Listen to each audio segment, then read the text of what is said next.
오늘 말씀은 혼인잔치를 앞두고 신랑을 기다리는 10명의 처녀에 대한 이야기를 다루고 있습니다. 이 처녀들 두 부류로 나누어지고 있죠. 미련한 자와 슬기 있는 자.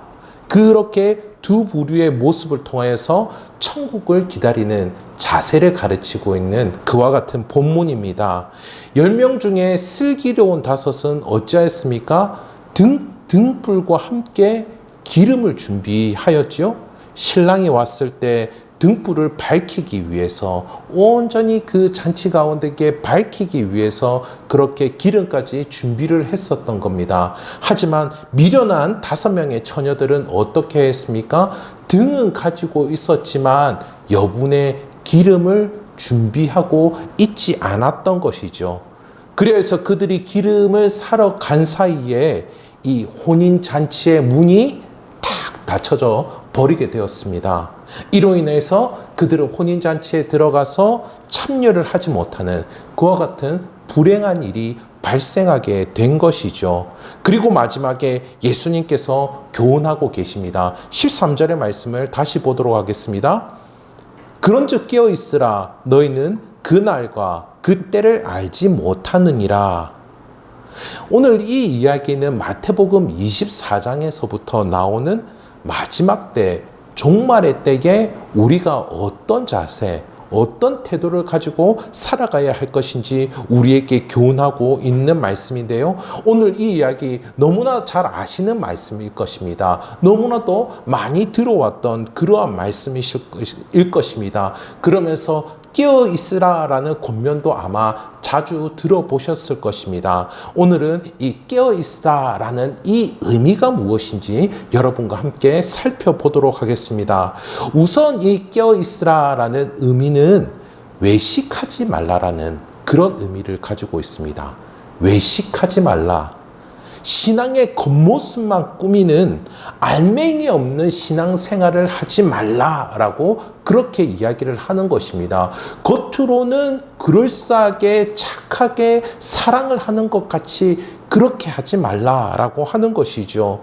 등만 있고 기름이 없는 그런 모습과 같은 신앙생활을 경계하고 있는 것입니다. 오늘 이 이야기에서 보면은 10명의 처녀 모두가 이 신랑을 기다리고 있었는데요. 신랑이 더디 오게 되었습니다. 신랑이 기다리다가 너무 늦게 오니까 이 미련한 처녀나 슬기 있는 처녀나 두 부류 모두 다 졸며 자고 있었던 것이죠. 그런데 갑자기 이 밤중에 소리가 난 겁니다. 신랑을 맞으러 나오라 라는 그런 소리가 들린 것이죠. 그런데 이 여기서 보면은 미련한 처녀들만 자고 있었고 이 슬기 있는 자들은 깨어 있었다. 그렇게 나오지 않습니다. 두 부류 다 졸며 자고 있었다라고 하는 것이죠. 그러니 이 깨어 있으라라고 하는 이 말씀은 단지 우리 몸의 상태를 이야기하는 것이 아닙니다. 몸의 상태, 주님이 언제 올지 모르니 졸지도 않고 자지도 않고 뜬 눈으로 기다리라. 그런 의미가 아닌 것이죠. 여러분, 오늘 비가 왔습니다. 날은 어둡고요. 추적추적합니다. 배는 부르고요. 그리고 여기 시원하게 산들바람처럼 에어컨 바람이 불어오고 있습니다. 너무나 졸릴 만한 그런 시간입니다. 여기 뜬 눈으로 있으라 라고 하는 그 말이 아니다라고 하는 것이죠. 이때 우리 주님께서 오십니다. 여러분, 눈을 뜨고 계셔야 됩니다. 이것이 껴있는 겁니다. 그런 이야기를 하는 것이 아니다라고 하는 것입니다. 분명히 미련한 자와 슬기 있는 자 무엇이 차이가 있다라는 것들을 우리는 분명히 확인할 수가 있죠. 기름을 준비했느냐, 기름을 준비하지 않았느냐의 그 차이다라고 하는 것입니다. 그래서 이 기름을 준비하지 않은 것이 무슨 문제일까? 우리는 이것들을 생각해 볼 필요가 있는데요. 이는 앞선 24장에서도 이것을 볼 수 있습니다. 이 24장 45절부터 51절을 보면요. 제가 본문을 읽지 않겠습니다. 그냥 이야기해 드리겠습니다. 이게 또 비유의 이야기니까요. 이것도 마찬가지로 이 종말의 때에 어떤 자세, 어떤 태도로 지내야 될 것인지 가르치시는 그런 본문인데요. 여기서는 충성되고 지혜 있는 종, 그리고 악한 종, 이렇게 두 부류를 구분해서 이야기하고 있습니다. 충성되고 지혜 있는 종은요, 주인 집에 있는 하인들에게 때를 따라 먹을 것을 잘 나눠주는 그러한 종이었습니다. 그런데 반면에 이 악한 종은 어떻게 했냐면요, 주인의 것을 가지고서 동료를 때리고 그 주인의 것을 가지고서 술 친구들과 더불어 나눠 먹고 탕진하는 그런 모습을 보여주는데요. 그런데 생각지도 않은 날, 알지도 못하는 시간에 그 종의 주인이 딱 나타난 겁니다. 그리고 악한 종에 대해서 이렇게 이야기하는데요. 24장 51절 말씀 한번 보도록 하겠습니다. 유인물이 있습니다. 24장 51절의 말씀 우리 다 함께 읽어보도록 하겠습니다.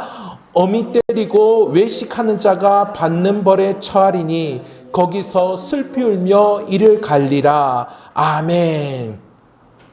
주인이 올 것을 미리 준비하지 않은 자에 대해서 본문은 분명히 말씀하고 있는 건 이들에 대해서 외식하는 자다라고 그렇게 말씀하고 있다라고 하는 것이죠. 신앙의 겉모습만 있고 신앙의 참된 열매가 없는 그런 모습인 겁니다. 오늘 본문에 이 껴있으라라는 이 말씀도 마찬가지이죠. 등만 있고 그 내용물인 기름이 없는 형식적인 신앙생활을 하지 말라라고 하는 것입니다.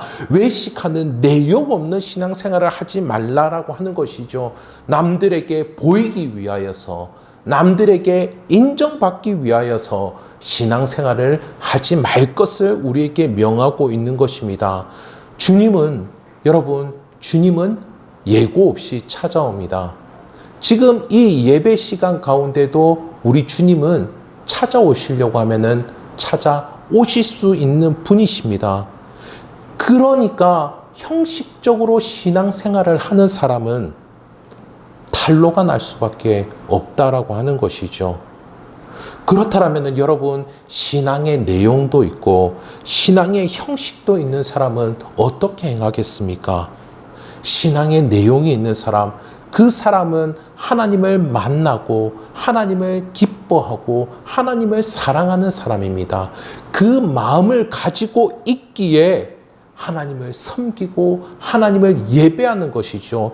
그뿐만 아니라 그렇게 하나님을 사랑하는 모습으로 또 다른 사람들을 향하여서 사랑하고 은혜를 베풀 줄 아는 그와 같은 모습 가운데 있는 것이 바로 내용도 있고 형식도 있는 사람들의 모습인 것입니다.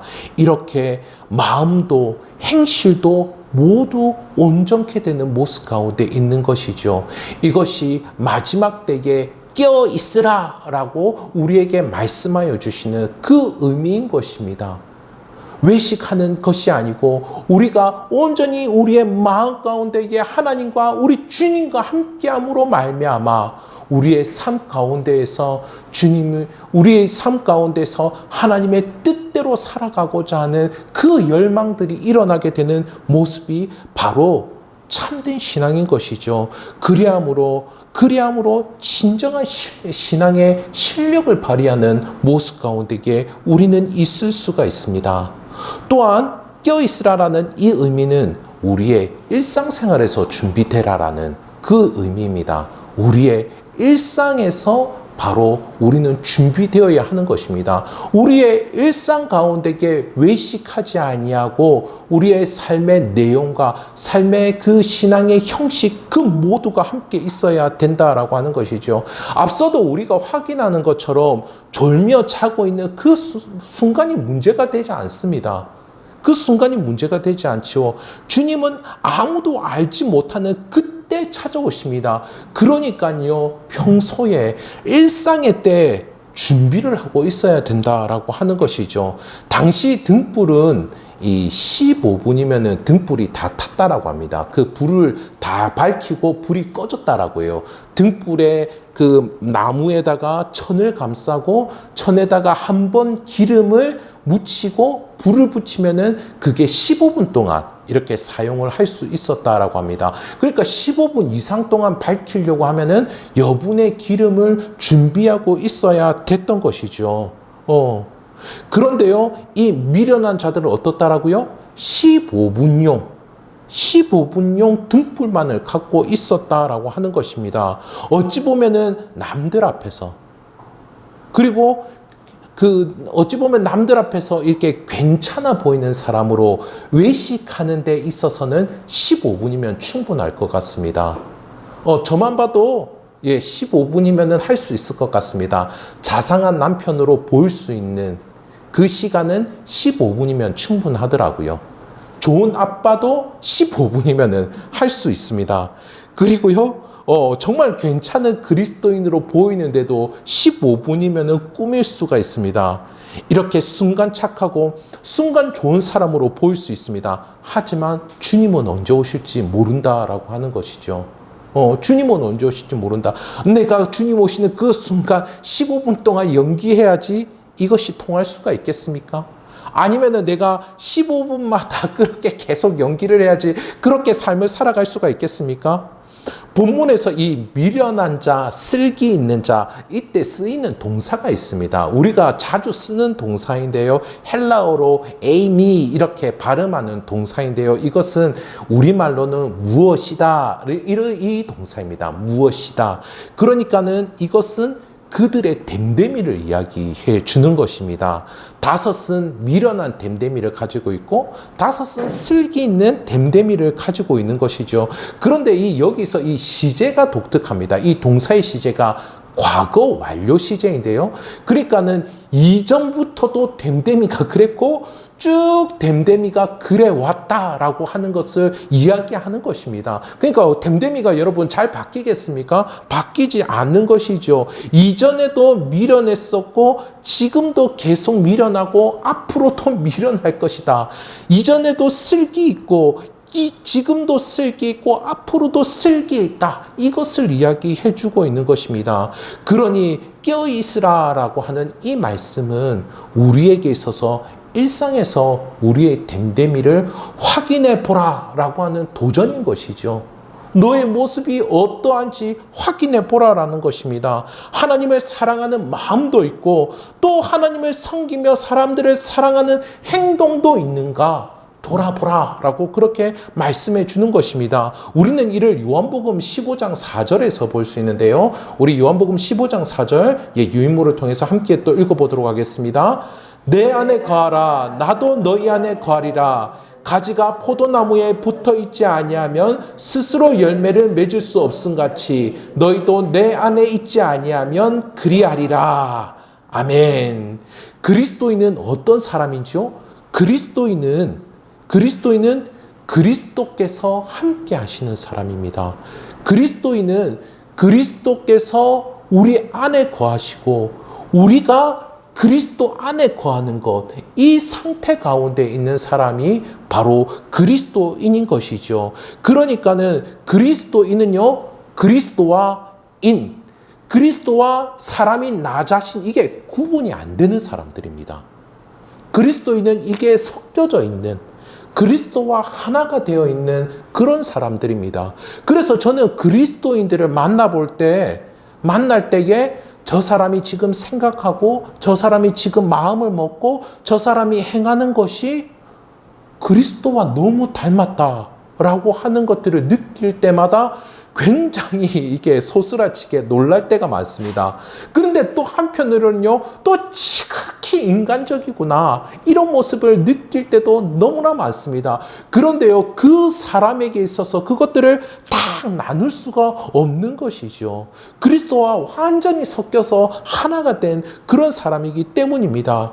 그래서 그리스도인들을 보면요, 그리스도의 모습이 보입니다. 그리스도께서 사랑이시기 때문에 그 사람에게 사랑이 보이고요. 그리스도께서 오래 참으시기 때문에 그 사람이 인내하고요. 그리스도께서 순종하셨기 때문에 그 사람 역시 충성하는 것을 볼 수가 있습니다. 그렇다면요, 이런 사람은 어떻습니까? 15분용 연기를 하지 않는다라는 것이죠. 15분용 연기를 하지 않습니다. 그리스도인은 그 그리스도인된 됨됨이로 일상을 살아간다라고 하는 것이죠. 그래서 마지막 때 그리스도께서 이렇게 다시 오셨을 때 알맹이 있는 신앙으로 준비될 수가 있습니다. 또한 이 깨어 있으라라는 이 의미는 무엇이냐면 기회를 잃지 말라라고 하는 것입니다. 깨어 있어. 각성이 있어. 각성을 하고서 기회를 잃지 말라라고 하는 것이죠. 미련한 자들은 결국 혼인잔치에 참여를 하지 못하게 되고 맙니다. 사실 이들에게는 기름을 준비할 시간이 충분히 있었습니다. 충분히 많았죠. 그럼에도 그들은 신랑이 오는 것을 준비하지 않았습니다. 그들에게 기회가 많았습니다. 하지만 이들은 혼인잔치에 들어가지 못하는 돌이킬 수 없는 형편에 처하게 되고 말지요. 미련하다라고 하는 것은 이 단순히 지혜롭지 못하다, 행동이 둔하다 이런 의미가 아닙니다. 이들이 미련하게 된 이유가 있습니다. 이들은 15분용 등불만을 가져온 이유가 있다라고 하는 것이죠.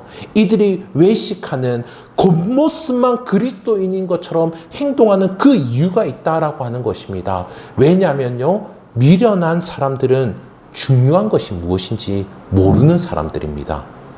중요하고 자기 인생의 목표로 잡아야 되는 것들을 모르는 사람들인 것이죠. 그래서 이들은 자기 주변에 있는 일도 하고 저일도 하고 글도 하면서 이렇게 살아가는 사람들입니다.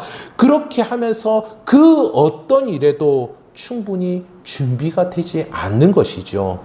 준비가 되어 있지 않으니 일을 못하는 것입니다. 막상 일을 하게 되면요, 어떻게 일을 하냐면 요행으로 일을 하고 외식으로 일을 하게 되는 것입니다. 신랑 대신 예수님께서 다시 오신다라는 이야기를 분명히 들었습니다. 분명히 예수님께서 다시 오신다라는 것을 알고 있습니다.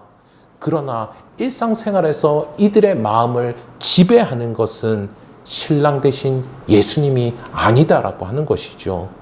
요한일서 2장 16절에서 이렇게 말씀하고 있습니다. 우리 다 함께 요한일서 2장 16절 읽어보도록 하겠습니다. 이는 세상에 있는 모든 것이 육신의 정욕과 안목의 정욕과 이생의 자랑이니 다 아버지께로부터 온 것이 아니요 세상으로부터 온 것이라. 아멘.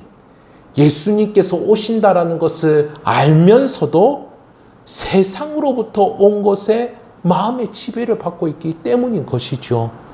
그래서 사람들은 일도 하다가 저일도 하다가 기회를 잃어버리는 것입니다. 기회를 잃어버리는 것이에요. 하나님의 사랑과 예수님의 은혜로 죄 용서를 받을 수 있는 그 기회를 잃어버리는 겁니다.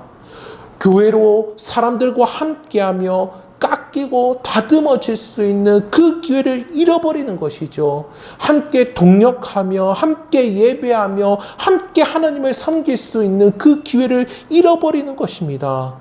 이러한 기회는 언제나 있는 것이 아닙니다. 이러한 기회는 언제나 있는 것이 아닙니다. 내 마음만 먹으면 얼마든지 말씀 보고 기도할 수 있을 것 같습니다. 내 마음만 먹으면 얼마든지 언제든지 함께 할 수 있을 것 같습니다. 말씀은 이러한 모습이 미련한 것이다 라고 이야기하고 있는 것이죠. 그렇게 우리를 경고하고 있습니다. 바로 오늘이 기회입니다. 오늘이 기회입니다. 바로 오늘이 은혜를 받을 기회입니다. 바로 오늘이 믿음으로 살아갈 기회인 것이지요. 자, 이제 말씀을 통하여서 몇 가지 적용을 해보도록 하겠습니다. 우리가 마지막 때에 깨어 준비해야 될 것들을 몇 가지 생각해 볼 텐데요.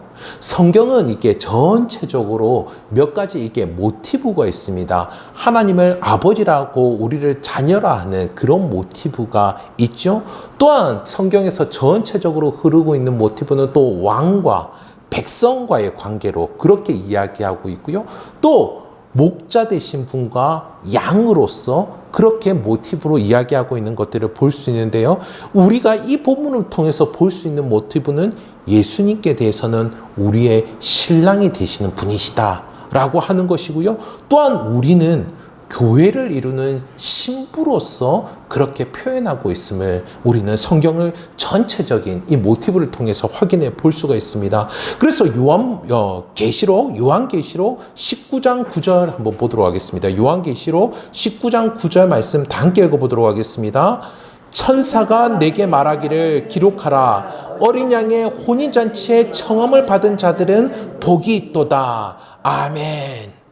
예, 혼인잔치에 청함을 받은 자가 아니고요. 청함을 받은 자들이다 라고 그렇게 이야기하고 있습니다. 분명 교회를 이야기하고 있는 것입니다. 마지막 때 우리의 신랑 되신 예수님께 청함을 받은 이 신부인 교회가 복되다. 그렇게 이루고 계시는 것이죠. 그렇다면요, 우선 이 마지막 때 우리가 신부된 교회임을 기억하실 수 있기를 간절히 소원합니다. 우리는 누구라고요? 우리는 교회입니다. 우리는 교회입니다. 그리스도인들은 여러 이름으로 불리지 않습니까? 성경에 보면요, 성도라고도 불리고요, 제자라고도 불리고요, 그리고 신자라고도 불리고요, 교인으로도 불립니다. 그리고 무엇보다도 교회라고도 불리는 것들을 우리는 볼 수 있습니다. 그런데 여기 앉아있는 분들에게 교회님 이렇게 부르는 분이 있습니까? 그런 분들이 없죠. 그런 분들이 없죠. 그래서 우리는 요즘 우리에게는 이게 굉장히 익숙하지 않은 것인데요. 그런데 성경에는 어떻게 이야기하고 있는지 제가 궁금했습니다. 신약 성경에서 예수님이 부활 승천한 이후에 믿는 우리들에 대해서 무엇라고 부르는지 제가 쭉 확인해 봤거든요. 그런데요, 지금 우리는 그리스도인이다, 크리스찬이다, 이 표현을 많이 쓰고 있지 않습니까? 그런데 신약 성경에서 예수님이 부활 승천하신 이후에 믿는 우리들에 대해서 그리스도인이라고 부르는 것은 딱 3번밖에 없습니다. 놀랍지요? 그리고 신자라고 불리는 건 몇 번일까요? 그것도 3번밖에 없습니다. 그렇다면 성도라고 부르는 건 어떨까요?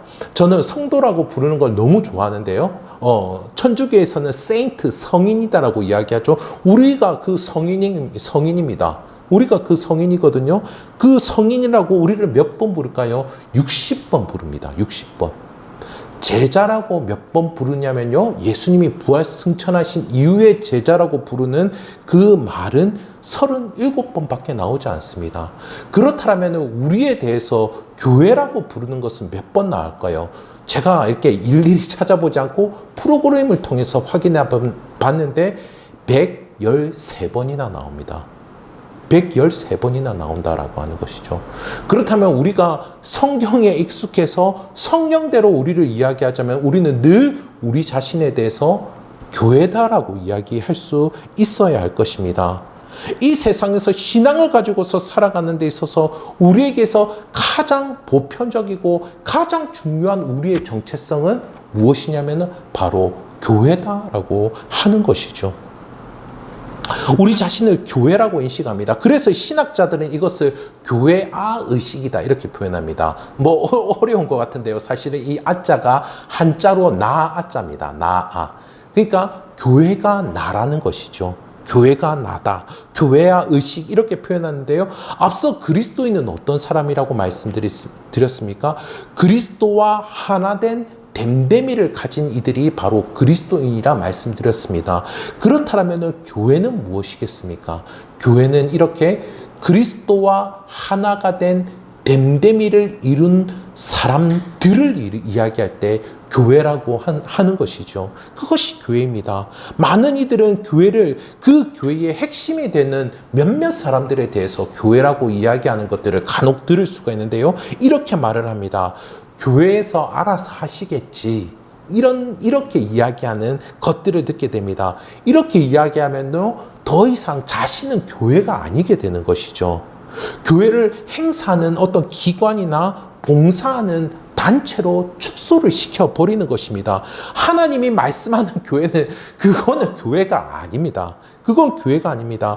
교회를 자기 정체성으로 생각하지 못하는 것이죠. 우리 로마서 12장 5절의 말씀을 보도록 하겠습니다. 로마서 12장 5절 다 함께 읽도록 하겠습니다. 우리 많은 사람이 그리스도 안에서 한 몸이 되어 서로 지체가 되었느니라. 아멘. 몸에서 지체인 팔과 다리 떨어져 있을 수가 있겠습니까? 팔도 우리의 몸이고요.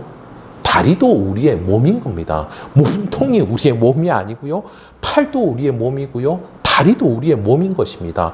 너도 교회고요. 나도 교회인 것입니다. 우리가 일상에서 이를 의식하고 섞여 있어야 될 그 내용이다라고 하는 것이죠. 바로 우리가 교회입니다. 우리가 교회입니다.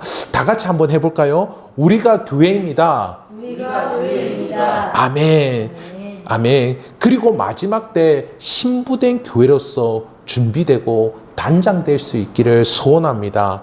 예, 결혼을 앞둔 이 신부들의 모습을 보면요, 뭐 인터넷에서 요즘에 많더라고요. 스케줄표를 쫙 다운받아 와가지고 거기서 언제 어디서 무엇을 해야 될지 자세히 깨알같이 기록되어 있는 것들을 볼 수가 있는데요. 신부가 이렇게 하는 그 이유가 무엇이겠습니까? 몸도 마음도 가장 아름답게 단장을 해서 신랑 앞에 서기 위함이겠지요. 신부된 교회 역시 마찬가지여야 할 것입니다. 베드로후서에서 마지막 때 어떻게 준비해야 될지 말씀해 주고 있는데요. 베드로후서 3장 11절 12절입니다. 이 본문은 제가 읽어보도록 하겠습니다. 유인물에 있습니다. 너희가 어떠한 사람이 되어야 마땅하냐? 거룩한 행실과 경건함으로 하나님의 날이 임하기를 바라보고 간절히 사모하라.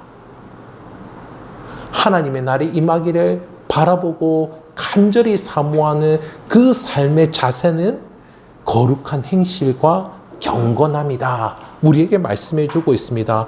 그런데 우리가 여기서 놓치지 말아야 될 것은 무엇이냐면은 이 말씀은 단지 우리 개인의 그 거룩과 우리 개인의 경건을 이야기하는 것이 아닙니다. 이것은 교회의 거룩한 행실과 교회의 경건함을 이야기하고 있는 것입니다. 현재 우리 한국교회는 이와 많이 멀어 보입니다. 이와 많이 멀어 보입니다. 그럼 우리 하나교회는 괜찮냐? 예, 우리 하나교회는 지금 거듭난 단계에 있기 때문에 아직 보이지 않습니다. 이런 모습 가운데 이게 서야 되겠지요. 그런데 이 한국교회는 이와는 너무 다른 모습을 볼 수 있습니다. 아니, 이렇게 이야기하는 것보다 더 심각한 모습을 우리는 입에 담을 수 없는 정도의 그런 것들을 우리는 보게 되는데요. 교회라고 부르기에도 부끄러운 모습을 가지고 있습니다. 그런데 이것은 교회에게 있어서 숙명과도 같은 모습입니다. 신약 성경에서 제일 문제가 많은 교회가 어느 교회냐 이렇게 묻는다라면은 대부분 고린도 교회다. 그렇게 이야기합니다. 그런데 사도 바울이 이 고린도전서 1장 2절에서 고린도 교회에 대해서 표현하기를 어떻게 표현하냐면은 고린도에 있는 하나님의 교회다라고 그렇게 표현합니다. 저 교회도 아닌 것이 뭣도 아닌 것이 이렇게 표현하지 아니하고요. 고린도에 있는 하나님의 교회다라고 표현합니다. 고린도는 그 당시에 가장 음란하고 문란한 도시였죠. 그러니까 고린도 교회도 그곳에서 영향을 받지 않을 수가 없었던 것입니다. 그 사람들이 고린도에 있는 그 사람들이 그 모습 그대로 이곳에만 앉아 있는데 문제가 없는 게 이상하겠죠. 문제가 있는 것입니다. 그런데 그리함에도 하나님께서는 자신의 교회다라고 그렇게 이야기하십니다. 자신이 붙들고 있는 교회다라고 이야기해 주시는 것이죠. 그렇다면은 우리가 교회로서 어떻게 준비되고 어떻게 단장이 될 수가 있겠습니까? 이 세상 가운데에 세상의 모습을 어떻게 보면은 그대로 가지고 있는 모습으로 이 교회에 앉아 있는데, 그렇다면은 이 교회가 어떻게 거룩하신 하나님의 교회다라고 그렇게 어떻게 이야기할 수 있을까요? 하나님은 교회를 지금도 붙잡으시고 하나님은 지금도 교회를 이끌고 지금도 교회를 단장하고 계시는 하나님이신 줄 믿습니다. 그 일들을 에베소서 4장 13절부터 15절까지 말씀해 주고 있는데요. 에베소서 4장 13절부터 15절까지 제가 한 절, 여러분 한 절 읽어보도록 하겠습니다. 우리가 다 하나님의 아들을 믿는 것과 아는 일에 하나가 되어 온전한 사람을 이루어 그리스도의 장성한 분량이 충만한 데까지 이르리니, 이는 우리가 이제부터 어린아이가 되지 아니하여 사람을 속일 수와 반사한 욕에 빠져 온갖 교훈의 흠에 밀려들지 않게 하려 함이라. 오직 사랑 안에서 참된 것을 하여 범사에 그에게까지 자랄지라. 그는 머리니 곧 그리스도라. 아멘. 예, 저희 집에는 자녀들이 많습니다. 저희는 자녀가 3명이 있는데요. 예, 저희 여러분 자녀 둘밖에 없는데 셋이라고 이야기하네 이렇게 아실 수도 그렇게 말씀하실 수도 있을 것 같습니다. 저희 막내가 있고요. 그리고 저희 아들이 있습니다. 근데 그 외에도 저희 집에 가면요. 그 덩치가 크고 나이가 많은 첫째 아들이 있습니다. 예, 애 같은 그런 그 사람이 있고요. 간혹 애가 넷이 될 때도 있습니다. 제 아내가 첫째 딸이 될 때도 있습니다. 나이가 들었음에도 불구하고 어린아이와 같은 것이죠. 특히 가족들은 잘 압니다. 외식을 하는지 안 하는지 잘 압니다. 우리 아빠가 집에서 하는 것과 밖에서 하는 것이 차이가 있다라는 거 잘 압니다. 애가 애를 알아보는 것이죠. 가정에 가면은 정말 애처럼 그렇게 볼 때가 있습니다. 교회도요. 이런 미숙한 어린이들이 있습니다. 어린 아이들이 있습니다. 예, 그냥 있는 정도가 아니고요. 교회도 많습니다. 어린 아이가 많습니다. 그래서 사고도 치고요. 싸우기도 하고요. 엉뚱한 일을 할 때도 있습니다. 그러나 하나님 안에서 지어져 가는 것입니다. 하나님 안에서요. 교회에서 지지고 볶으면서 하나님의 아들을 안 믿으면 안 되겠구나. 이것을 알게 되는 것이죠. 교회에서요, 속기도 하고요. 그리고 다른 사람도 속습니다. 왜냐하면 외식을 하면요, 어떻습니까? 자기도 속고 다른 사람도 속이는 것 아닙니까? 이렇게 속고 속으면서 이 하나님의 이 진리를 붙잡지 않으면은 안 되겠구나. 내 삶이 정말 허무하고 허탄해지겠구나. 이것을 교회 안에서 우리는 깨닫게 됩니다. 싸우고 엉뚱한 일하고 사고치고 자기 자랑하는 그 시간, 이것이 참으로 어리석구나. 사랑하며 섬기며 살아야 되겠다. 이것을 교회 공동체를 통해서 알게 됩니다. 하나님께서는 이 15절의 말씀과 같이 우리가 그리스도에게까지 자라도록 우리를 기르고 계시는 것이죠. 교회를 통하여서 그 일을 이루어 가시는 하나님이십니다. 말씀을 맺도록 하겠습니다. 신랑이신 주님께서 다시 오실 그날을 준비하고 계시는지요? 어떠십니까? 입시와 취업을 위한 준비는 탁월한 실력을 갖추게 하지요. 그와 마찬가지로 주님이 오실 그 날을 위한 준비는 우리의 신앙의 실력을 갖추게 합니다. 주님 안에서 사랑과 은혜와 거룩을 사모하며 또 다른 사람에게 사랑과 은혜를 베풀 수 있는 그 신앙의 실력, 저와 성도님들이 소유할 수 있는, 성도님들이 아니죠. 저와 교회님들이 될 수 있기를 간절히 소원합니다. 이 내용 있는 신앙생활을 일상에도 할 수 있도록 하나님은 우리를 교회로 부르셨습니다. 교회에서 단련되고 연단되는 것 가운데에 우리 주님의 신부로 아름답게 단장되시는 저와 여러분들이 되시기를 우리 주님의 이름으로 축복합니다.